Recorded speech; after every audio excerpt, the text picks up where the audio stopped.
વડોદરા મહાનગરપાલિકા ખાતે દર બુધવારે મળતી સંકલનની બેઠક આજે પણ મળી હતી, જેમાં વડોદરા શહેરના પ્રથમ નાગરિક મેયર પિંકીબેન સોની, ડેપ્યુટી મેયર ચિરાગ બારોટ, સ્થાયી સમિતિના ચેરમેન ડોક્ટર શીતલ મિસ્ત્રી અને દંડક શૈલેષ પાટીલ પણ સામેલ થયા હતા। આગામી સમયમાં તહેવારો આવી રહ્યા છે, જેમાં દશામાના વ્રત, ગણેશ ઉત્સવ સામેલ છે, જેમાં મૂર્તિ વિસર્જનને લઈને કૃત્રિમ તળાવોને લઈને ચર્ચા વિચારણા કરવામાં આવી, તેમજ વરસાદી સિઝનમાં ઠેર ઠેર પાણી ભરાવા, રોડ, રસ્તા, ડ્રેનેજની સમસ્યાઓ ઉદ્ભવી રહી છે, તેનું નિરાકરણ વહેલામાં વહેલી તકે કરવામાં આવે તે વિષય પર ચર્ચા વિચારણા કરવામાં આવી। દર બુધવારે પાલિકામાં પદાધિકારીઓની સંકલનની બેઠક મળતી હોય છે, જેમાં વડોદરા શહેરના વિવિધ પ્રશ્નો મુદ્દે ચર્ચા વિચારણા અને સૂચનો કરવામાં આવતા હોય છે।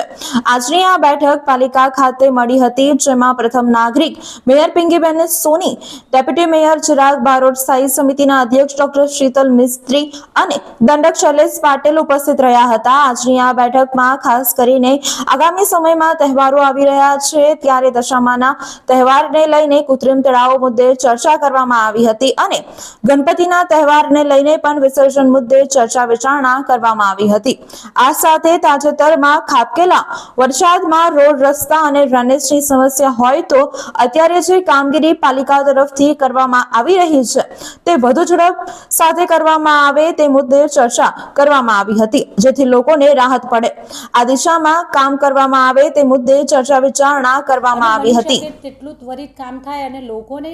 કોઈ પ્રશ્નો, કારણ કે હવે જ્યારે અઠવાડિયું, આજે બુધવાર થયો છે, એક વીક પૂરું થઈ ગયું છે, મોટાભાગના વિસ્તારોમાં કામગીરી પૂર્ણ જ થઈ ગઈ છે, પણ છતાંય હજુ ક્યાંક જાણબાર ના રહી જાય, માટે કાઉન્સિલરશ્રીઓને પણ પોતાના વિસ્તારમાં જો કોઈ જગ્યાએ પાણી ભરાયેલું દેખાય છે કે કોઈ જગ્યાએથી ડ્રેનેજ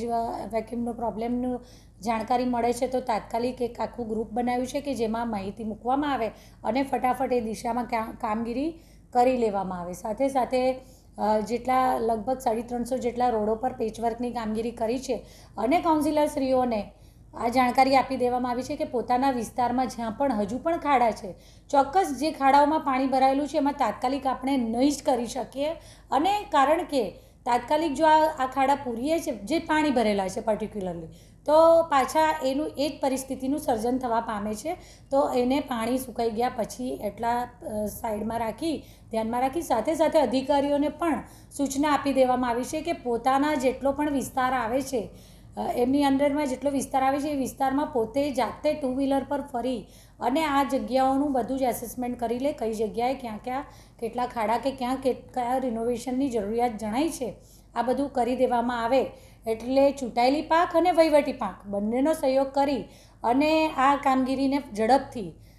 જે પણ જગ્યાએ જ્યાં ત્રુટીઓ છે એનું સુધારીને કમ્પ્લીટ કરી દેવામાં આવે। સાથે સાથે કેટલાક જાગૃત નાગરિકો દ્વારા પણ અમને અલગ અલગ કાઉન્સિલર હોય કે પછી પદાધિકારી હોય, આ બધાને મેસેજ કરવામાં આવી રહ્યા છે, તો એ મેસેજોને પણ ફટાફટ ફોરવર્ડ કરી અને બની શકે એટલી ઝડપથી આ સમસ્યાનું નિવારણ કરવાની દિશામાં કેવી રીતે આપણે હજુ પણ વધારે આપણા એફર્ટ્સ મૂકીએ એની પણ ચર્ચા કરવામાં આવી।